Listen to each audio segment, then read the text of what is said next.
What's going on, guys? Welcome back to another breakdown. Here we go again. We got a BB passage here, and I already see eosinophils, so this tells me it's gonna be some type of immune system passage, and I'm excited because a lot of students have trouble with the immune system, so you're gonna learn a lot from this breakdown.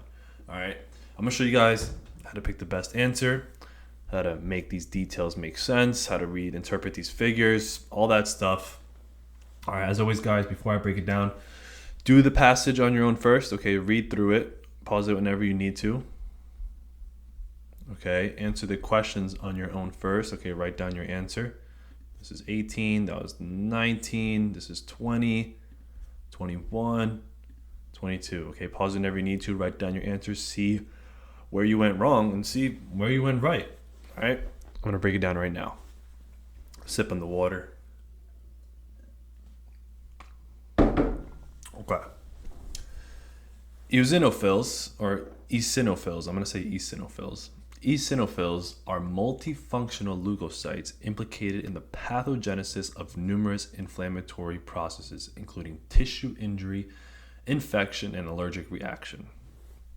Okay, remember, guys, the pace that I read this passage is the pace that you should be going as well. Okay, it's a regular pace, but just a little slower to really understand details. Okay, that's the pace that you should be reading. I'm not going to highlight anything for this first sentence. I mean, this is some background knowledge. Okay, I already knew this from taking immunology courses. Okay, in anatomy they taught us this too, so I don't really need to highlight this. I already know this. Eosinophils have been shown to possess the ability to perform multiple immune functions, including antigen presentation and exacerbation of inflammatory responses through their capacity to release a range of performed cytokines and lipid mediators. I did not know that, okay, from my immunology and anatomy course and my content review reading the Kaplan books. I didn't know that they can do antigen presentation. I didn't know that they can have these lipid mediators as well. So I'm going to highlight those to kind of make a mark in my head of what additional functions these eosinophils have. Okay, let's keep going. For example, eosinophils can induce tissue damage and dysfunction by releasing an array of cytotoxic granule proteins, one of which is eosinophil cationic protein, ECP. Let's highlight that. That is something new we have not encountered before. So I'm going to make a mark in my head. ECP, eosinophil cationic protein. And what does it do? This release is termed degranulation. Okay, so it degranulates.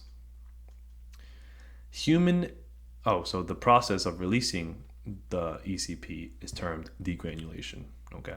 Human natural killer cells are large granular lymphocytes that can play a cytotoxic role against stressed, transformed, or infected cells. All right. I knew this from my content review, but I didn't know they were granular as well. I don't know that. I forgot which cells were granular. I forgot that. So I'm going to highlight this and this as well to remind myself of the function of human natural killer cells. Natural killer cells are known to have immunoregulatory effects on immune cells, such as T cells, B cells, monocytes, and neutrophils, through cell-cell contact and secretion of various soluble products. So they regulate. Immunoregulation function is from the various soluble products and the cell-to-cell contact. Cool. However, a few studies have evaluated the potential interactions between natural killer cells and eosinophils. Researchers designed a series of studies with the goal, they told us the exact goal of the research. Some passages we have to find out the goal, some we don't. This one, they told us the exact goal. So I'm going to zone in on what it is that this goal is and highlight it because it helps me a lot. Okay, this sentence helps me a lot. So I'm going to highlight it and zone in and pay attention. With the goal of characterizing activation or inhibitory effects of natural killer cells on eosinophils in vitro. That is the goal. They want to see what gets activated, what gets inhibited on eosinophils by natural killer cells. That's what they are going for. First, eosinophils and natural killer cells were cultured in round-bottom microball plates at different ratios of natural killer cells to eosinophils in the presence of interleukin 5. Eosinophil activation was evaluated after 3 and 12 hours by the measurement of cell surface expression of the early activation marker CD69. Okay, so if I had my notebook out, I would write down increase in CD69 equals increase in eosinophil activation. Okay, so I'm gonna go to the whiteboard here. Pretend this is my notebook. This is something quick I would write down. Just be very, very quick, okay? Boom, look, increase in CD69. What does that mean? That means an increase in eosinophil activation. I'll put ezo activation. That's what I would put right there. Bam, this is in my notebook. A marker in my head to think, okay, increase CD69 equals increase in eosinophils. And they have a figure here. We don't look at the figure, only look at the figure when the question asks for it. We could read the caption. Eosinophil activation as measured by percent of CD69 positive cells after 3 and 12 hours of co-culture. And they give us the artiserics. Oh, they give us 3 different ones. Okay, so that's going to be, okay, I'm going to have to explain what these mean. All right, you might know already, you might not, but it's important to know for the MCAT, so I'll go over it, what these stars mean and all that. All right, next, researchers aim to assess the effect of natural killer co-culture, okay, looking for co-culture on eosinophil degranulation, okay? Co-culture meaning 2 different cells cultured together. After 3 and 12 hours of co-culture, samples were centrifuged at 1500 revolutions per minute and ECP levels were measured in the supernatants. All right, no ECP was detected in supernatant culture of natural killer cells alone. All right, I'll make another note real quick. What is ECP? ECP was the cationic protein. Let me go over double check. Eosinophil cationic protein. Okay, if we have an increase in ECP, that means that we have increase in degranulation. Okay, this is a quick note. I write in my notebook very, very quickly. Don't want to waste time. And then they give us the figure. Don't interpret the figure, only when the question asks. Eosinophil cationic protein levels in eosinophil supernatants after 3 and 12 hours of co-culture. And they give us the artistic values, so that's pretty important. Okay, nice immunology passage. Not too bad. Interesting. I have a pretty good understanding of this passage in my head. You should too. Let's go to the questions. Which of the statements below is supported by the experimental results as shown in figures 1 and 2? All right, figure 1, figure 2. What do they want to be? Okay. Yeah, I mean, what's the best supported statement here? Let's check. A, the duration of eosinophils co-culture with natural killer cells directly and linearly correlates to the amount of ECP found in the supernatant after centrifugation. Okay, let's go to the one with the ECP, this figure. They say that it correlates linearly and directly. Okay. The longer, the duration. They're comparing the duration. Okay, so the longer time, the more ECP found. That's what they're saying in this statement here. They're saying the longer time, the longer the duration, correlates to more ECP found in the supernatant. Is this true? Well, first they say it's linearly, and this doesn't look as linear, okay? This is like, from here to here, it's not that, I mean, it does increase, but I wouldn't consider this here, this line linearly, okay? It goes a little bigger, a little more bigger, and huge increase here. So I wouldn't consider that linearly. I wouldn't make that assumption or conclusion. Also, look at the y-axis here. This is 25, 50, 75, 100, 125 at 3 hours. And this is 250, 500, 750, 1,000, 1,250. Their y values are different here. And I don't know what happens after 3 hours until 12 hours. I don't know if maybe if it, I don't know, they stay stagnant and then increases again. I don't know if it goes up and down between those times.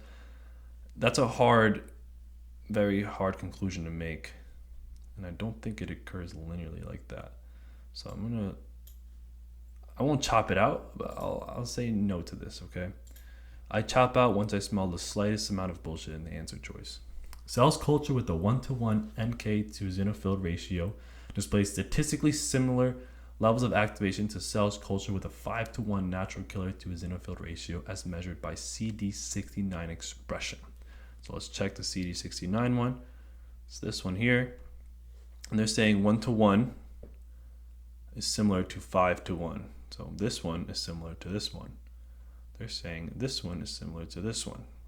Are they similar? Okay. And they mentioned the word statistically, guys. Statistically. Statistically refers to the artiserics here. Okay. You have to understand what these mean. All right. So we're given 3 different stars. We have 1 star, 2 star, 3 stars. 1 star means less than 0.05. 2 stars means less than this. 3 stars means this. Okay. This is how they do it. All right. We have 3 stars going from 0 to 1 to a 10 to 1. This means 0 to 1 and 10 to 1 is statistically different by an amount of 3 stars, by an amount of more than 0.001. Okay? I'm sorry, it's less than 0.001. That's what they're saying here. Okay, they're saying that 0 to 1 is statistically different and significantly different than 10 to 1 by an amount of less than 0.001. Okay? Let's look at another one here. This 1 star, so from 0 to 1 all the way to 5 to 1. Okay? This line here of the 1 star is telling me that 0 to 1 is statistically different from 5 to 1 by an amount of less than 0.05. Okay? And they're also telling me that for this one, so 1 to 1 statistically different than 10 to 1 by an amount less than 0.05. Okay? And this makes sense. This makes complete sense. All right, and the same thing here. Okay, that's what they're trying to tell us here. Now, if we look at 1 to 1 and 5 to 1, so 1 to 1 and 5 to 1, there's no line starting from here and ending at here. Okay, there's no line that starts here and ends here. There could be a 1 star, a 2 star, or a 3 star. It doesn't matter how many stars. If there's a star, that means it's statistically significantly different. Okay, and since there's no line going from here to here, we can conclude that these are the same. They're similar levels. Okay, if we look at, let's say we look at these two, 5 to 1 and 10 to 1. Can we say that these are statistically different? Or can we say that they are statistically similar levels of activation from 5 to 1 to 10 to 1? Well, look, no line starts here, and no line is going to start from here and end to here.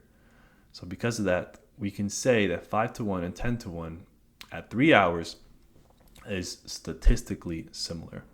Okay, so they're asking for 1 to 1 and 5 to 1. So I'm checking 1 to 1 and 5 to 1. These are statistically similar. But let's check this one as well. So let's see. Do we have a line that starts here and ends here? No, we don't. This line starts here. Okay. We have this line, though, that starts here. But this line ends all the way at 10 to 1. Therefore, 1 to 1 and 10 to 1 are statistically different, but 1 to 1 and 5 to 1 are statistically similar. So B evidently proves that this is the correct answer. Okay, that's how you read artiserics, all right, when you're given graphs. Okay, to make it easier, they should have put like little lines coming down. Like they should have done this. Okay, I'm sure you're used to seeing this. Let's say this is a bar graph here. Okay, let's say this is a bar. There's another bar here. I don't know. Say they measured something. I don't know. And there's the arterisk. I keep saying it wrong. Whatever. They did this. It would be easier if they did this here. Like they put these lines coming down here, because that would say, hey, I'm only comparing these two. So they could have put those, but you should know how to recognize both of them. Okay. C, NK co-culture stimulates EOS activation while inhibiting degranulation. It doesn't inhibit degranulation. It kind of stimulates degranulation. That's how we're able to even get the ECP out. ECP comes out from degranulation. Okay, so this is wrong. Co-culture with natural killer cells significantly increased EOS degranulation in all groups as compared to EOS cells cultured alone? No.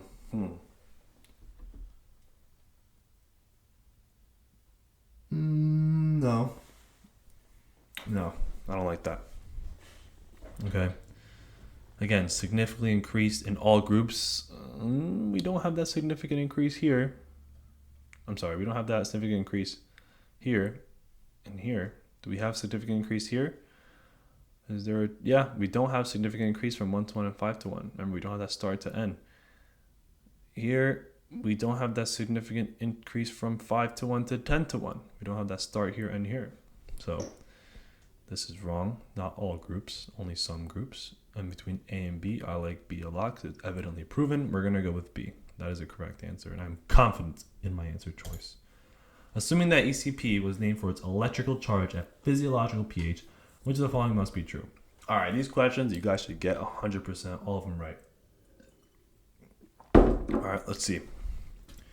ECP was cation protein, right? Let's double check. Yeah, eosinophil cationic protein. So let's get something that's positively charged. All right, the primary structure of ECP contains more acidic residues than uncharged residues. No, okay. Acidic residues are those, like those glutamate aspartates. The reason why they're called acidic is because that COOH on their R group, okay, that gets deprotonated at acidic pHs.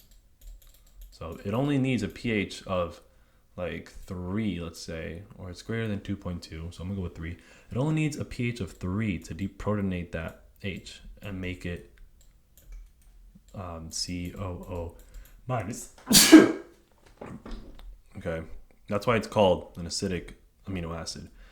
The other ones, the positively charged ones, are called basic. Okay, let's say this is NH3 plus. They're called basic because you need a very basic pH to deprotonate it. Okay, so you need like a pH of like 12 to deprotonate that hydrogen from it and get instead NH2. Okay, that's the naming for you. So we're gonna need more basic amino acids. So this is wrong. We need more basic residues.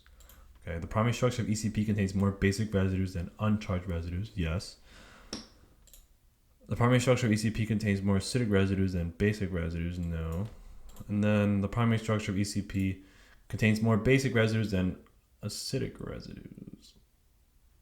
Huh. These are both right. Wait a second. Oh, okay. All right. Must be true. Okay, so B is true, but it's not. It doesn't have to be true. D is true, and it has to be true no matter what.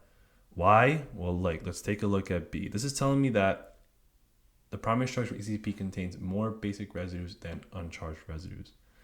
We can have less basic residues than uncharged residues and still have a positive protein.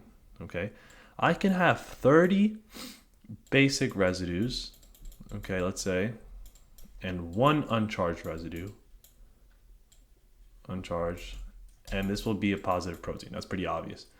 I could also have 30 uncharged residues and 1 basic residue, and guess what? This will still be a positive protein.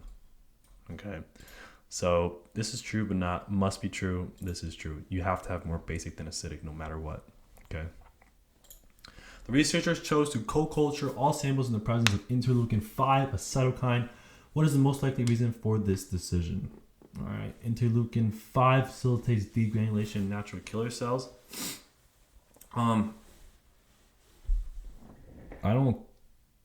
No, we don't care about natural killer cells. We care about eosinophils. Silly. Okay. The ECP is eosinophil cationic protein coming from degranulation of eosinophils, not from natural killer cells. So A is wrong. B, interleukin 5 inhibits the cytotoxic effects that natural killer cells have against eosinophils. This is also wrong. Okay, natural killer cells, they're going to have their cytotoxic effects on damaged, injured, what else did they say? Stressed, transformed, infected eosinophils, not regular eosinophils, not happy regular eosinophils. They wouldn't use happy regular eosinophils for experiments. So this is wrong. Okay, there's no need to use interleukin 5 to have that. Okay. Oh, actually, not this one. I meant to strike through this one only. Eosinophils die rapidly when not exposed to interleukin 5. Maybe. Okay, maybe we need it to live longer so we can get those 3 to 12 hours. Maybe. The researchers were directly testing the effect of interleukin 5 on eosinophil activity. That's not what they were directly testing, the researchers. They were directly testing natural killer cells on eosinophils, the degranulation. Okay, that's what they were testing. They weren't doing all this for the purpose of interleukin 5. Okay, so answer is C. Eosinophils play a major role in the promotion of the inflammatory response, which is marked by increased vasodilation, blood vessel permeability, and pain. The inflammatory response is classified as innate. You guys should know this. Adaptive takes a while. You have your B and T cells there. Innate's about the inflammatory response. Okay, think about it. Like, say if you get a cut quick, and blood's gonna rush there. You're gonna vasodilate to allow all those white blood cells to enter that area. You want to cure. You want to cover it up as much as possible. So that's the innate immune system. Okay. A typical eosinophil would be expected to differ from an erythrocyte in that the eosinophil, you should know what makes blood cells different from every other cell. Okay, a blood cell is different because it has no mitochondria and it has no nucleus. All right, so the eosinophil would contain a membrane-bound nucleus and the erythrocyte wouldn't. So answer is B. They're both found in the blood. White blood cells are found in the blood. Okay. And I believe that's it, right? Okay, we'll do this one next video, guys. Let's see if we got them all right. Let's see. 18B, correct. That's the explanation. 19D. Here's the explanation. 20C. Here's the explanation, guys. Wow. A lot of people got all these wrong. A lot of people got them wrong. Okay. And B, people got that one right. Okay, cool. So, as always, guys, if you want to work one-to-one inside MCAT University, click on the link in the comment section below. I'll pin it so you guys can see it. And hit the subscribe button, guys. Help the channel out a little bit. I'll see you guys in the next video.